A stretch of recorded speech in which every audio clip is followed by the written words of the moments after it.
Today, we're diving into a really raw and personal account. It's a story about what can happen when someone feels so completely failed by the system that they decide to reject their own humanity and become something else entirely. An agent of cosmic vengeance, hell-bent on destroying everything. Right out of the gate, we're hit with this. This is the shocking conclusion from the source material. It's apocalyptic. So our job today is to figure out the journey. How does a person get to this point? What could possibly lead someone to believe this is the only answer? The whole story revolves around a person named Gobal Krishnan V. And for him, life wasn't a journey of growth. It was just one betrayal after another from every system he was supposed to trust. And in his mind, those betrayals call for absolute total retribution. But, to really understand this demon, we have to first understand the man. The text we're looking at lays out his path through all the big institutions: school, family, work. The very things that are meant to build you up, he felt just broke him down every step of the way. So if you look at this timeline, it starts out looking pretty normal, right? Born in '95, finishes school, finishes college, a standard path. But then you get to 2018, and the timeline just stops with the word died. Now, as we're going to see, this isn't a literal death. It's symbolic. It's the moment everything changed. So where did it all start to go wrong for him? Well, according to his account, it began with education. He felt he was promised the tools to think, to reason, to solve problems. But what he felt he got was just a vague, general idea that left him feeling totally unprepared for anything real. And that leads him to this really gut-wrenching question.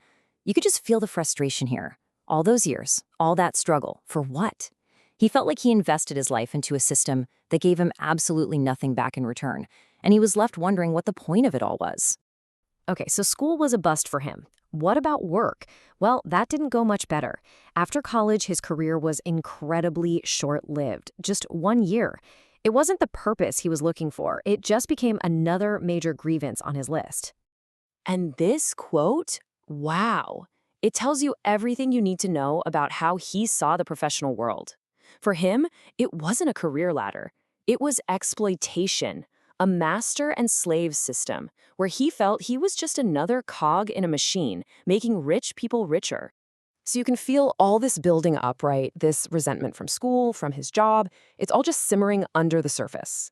And the year 2018 is when it all finally boils over. This is the breaking point. By 2018, things had completely fallen apart for him. No job, no home. He was at absolute rock bottom, feeling like every foundation in his life had just crumbled away. And if things weren't bad enough, this was the final straw, a conflict with his family. Being sent out from his own home meant that his last safety net was gone. He was completely and utterly alone. This is how he describes what happened next. In his own words, he jumped into big well and died.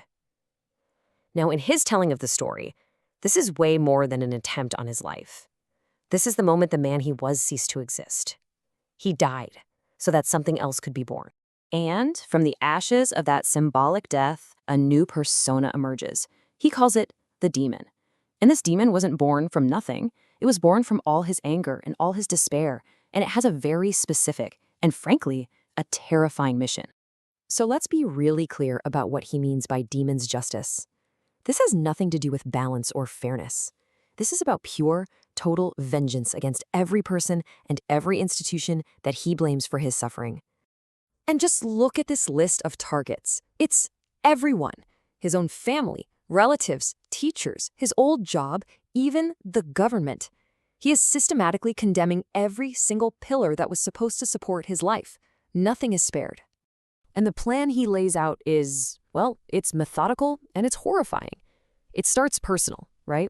Killing the individuals he blames. But then it just explodes in scale. Step 2, destroy the Earth. And then step 3, destroy all species in the entire universe. The sheer scale of this rage is staggering. What's really fascinating here psychologically is that he doesn't seem to take ownership of this mission himself. Instead, he claims it's an evil spirit, a demon, that's taken over his body and is now calling all the shots. He's just the vessel. But here's the thing. Even with this whole demon narrative, The original guy, the human being, is still in there somewhere.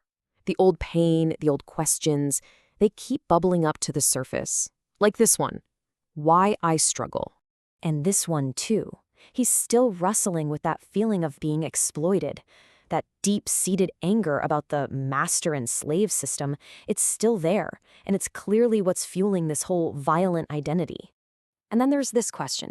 Which aura is doing this? It's almost like he's searching for a bigger, cosmic explanation, some invisible force that's responsible for all the pain and the injustice that defined his life.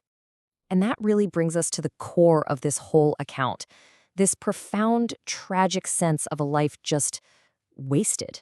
Wasted, in his eyes, by systems that promised him opportunity, but only delivered despair. It leaves you with a really unsettling question, doesn't it?